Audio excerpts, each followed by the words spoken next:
So now I'm going to make a message in a bottle. I've had this kit before, and there's already a video for it, but I'm going to do another one just because I can kind of come up with another idea I want to try. So you've got your test tube vial thing. You got a piece of fabric, rusty fabric, a little piece of paper. This is probably part of a grocery sack. Some of them are parchment, some of them are grocery sack, all kinds of different things. And then you have a little, and I've already unwound mine, a little coil of copper wire. So I'm going to do this 2 different ways. And I'm going to do one in silver because I happen to have silver wire here. And that way you can tell the difference in the 2 different ways that I do it. Okay, in the original video, I took the cork and I poked a hole in it. And my awl is a little out of shape from the earlier project I was using it for. And I'm just going to slowly go down and poke a hole, trying to be as straight as possible. And I'm working it. Yes, I'm being very careful. There should be, unless it comes outside, no way that it's going to poke me. There we go. As you can see, it's not perfectly centered, but it's pretty close. I'm going to go a little bit further, or I'm going to pull it out and go back in it this way, just so that the hole is a little bit bigger at this end too. Okay, so I'm going to use the copper one for this one, and I'm going to come in here and I'm going to poke this through and make sure it goes through, and it does. So I'm going to take one end right here and I'm going to coil it. Now you can make a spiral and like this and keep going until it lays flat. Or you can do it like this around those pliers or something and do a spiral spring type of spiral like this. If you can see that. Kind of like you would find in an ink pen. If you're going to do this, when you get to the end of where it is, you want to pull it straight so that your little spirals on the bottom. You'll come up in the cork from the bottom. Oh, and if you get a kink in your wire, you may have trouble getting it through. But then you might not too. So just remember that. And now you have a stopper for the end of your wire. So when you make this as a pendant or a charm to hang off of a journal, you will have that. So this is my little paper, and I know for a fact that this is more than I need. And so I'm just going to tear it. I was hoping it would tear more crooked than that. And I'm going to tear this side too because I want it to look like some ancient piece of something hidden in here.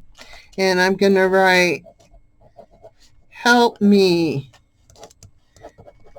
And so I've written all these words on here, my secret message, my secret prayer, the storyline for your book that you've just finished, whatever. And I'm going to roll it up. And you may find that this is getting it started is the hardest part, because you want to roll it fairly tight because you've got a small area for it to go into. And there's your message in a bottle. You can poke it on in. You can crumble it up. You can antique it. You can do whatever you want to make it look old. It doesn't have to be just plain like that. In fact, let's just do that real quick so we can see. So we're going to pretend it's something really important, not just some silly help me words, right? So I'm crumbling it up because I want it to look pretty old. And I'm going to take this on this side. Going to take my walnut stain and you can use a sponge or a brush, whatever works best for you. And I'm just going to antique this a little bit.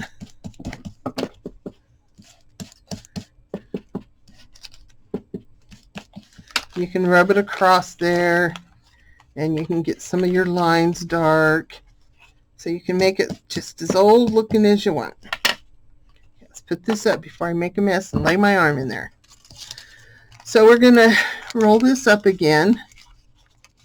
I'm almost folding it because it's so thin and it just doesn't, now with the crinkles in it, it just doesn't really want to roll very good. So I'm going to stick that in there and squeeze it down a little bit. So then I can put this on here, push it down tight, take your round nose pliers or something to form a circle at the top, wrap this around, and I like to wrap it several times so I make sure there's a good distance between my pliers and that, and I like that sloppy, big, chunky wire look, so I'm just going to wrap it several times, and now I'm going to wrap it down, and I don't have to use the whole wire. If I wanted to come back up and make it look like it's tied on there, I can do that. I always tend to do a spiral. I love spirals. So I'm just going to curve that and get it started. I'm going to continue on with that by hand because for me it's easier. I'm going to use my little fabric. Again, you could do more to this if you wanted. If you wanted to get a stamp and stamp on it so it looks like it's tore out of some really textured fabric, you could do that. I'm just going to tie it on like this and not be perfect in how it's on there or how it's laying. And tie a knot. And of course you would tie a second knot onto that too to keep it in place. And there's your little tube that you can hang as a pendant, and it takes a good amount of force to pull that out. In fact, I'm moving the wire over pulling out that. So that was how the original pendant was designed, but now we're going to try it just a little bit different for those of you that want to try something different. So I'm going to take that out, and to do this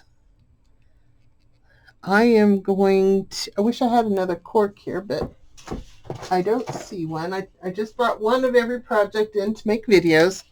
So we're just going to redo this one for now. I'm going to come in here and I'm going to cut the stopper off. The reason I'm doing that should allow me to just take the whole thing off. So if I wanted to, do something different with it, I can. Okay, this time I'm going to do it with silver just because that's what's here, and I want you to see this other way. Now, I closely examined these, and there's a little ridge there. I believe that little ridge is on the inside. That's where I feel it, but I think it kind of tapers out just ever so slightly. So I'm going to put the cork on good and tight. I'm going to take the silver wire, and I'm going to come down here, and you definitely want to come down past your cork. And then I'm just going to twist this, and kind of like just doing a twisty tie on a loaf of bread. As you can see, it's sliding. It slides right off. So you may want to grab a pair of pliers and give it one more twist to kind of make it a little snugger. I am going to cut this off. This little piece sticking up there. And now I'm going to push this up, and you can tell if you got it tight that it's really kind of adhering to that. I'm going to fold this up, and I'm going to bring this down a few wraps.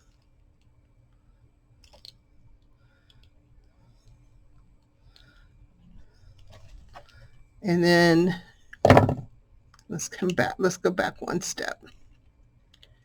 Okay, I'm going to go right here around this piece.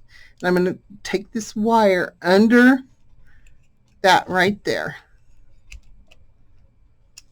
where we did the twist, and I'm going to do it again from the other direction. So basically I'm kind of like taking the wire and tying it in a knot around a piece of wire. Now we're going to make our loop at the top of this wire. I'm going to bend this down so that it's easier for me to twist. Hold this and twist this. So it's all wrapped up around there. And when you've got it wrapped far enough, you're happy with it, cut that off. And there you go. Now, you may want to flatten this. So now you have a pendant, and it is good and secure. It's staying where you want it. If you find that it's moving too much, take your pliers and give it a little twist in the wire in a couple places. I would do that close to all of this because I think that's where I like it when it's all nice and smooth up front. That's what I'm trying to say. And then you can take this, you can put it where your wire was or wherever you want, tie this on, and you have a different way to do it. Either way is really secure, but if you feel much better doing your putting a little glue on there, I would put a little glue back here to kind of hide that. You can glue your cork in if you feel like you're going to have it somewhere where it's going to get a lot of movement and possibly fall out. But, you know, it's just kind of a fun little message in a bottle. This would be cute on a Valentine's card too. If you make the Valentine and put your I love you on this, and that would be fun. So I hope you've enjoyed. I hope that you make some fun little pendants with your test tubes, vials, whichever you want to call it. And I will see you all again. Thanks for coming. Bye-bye.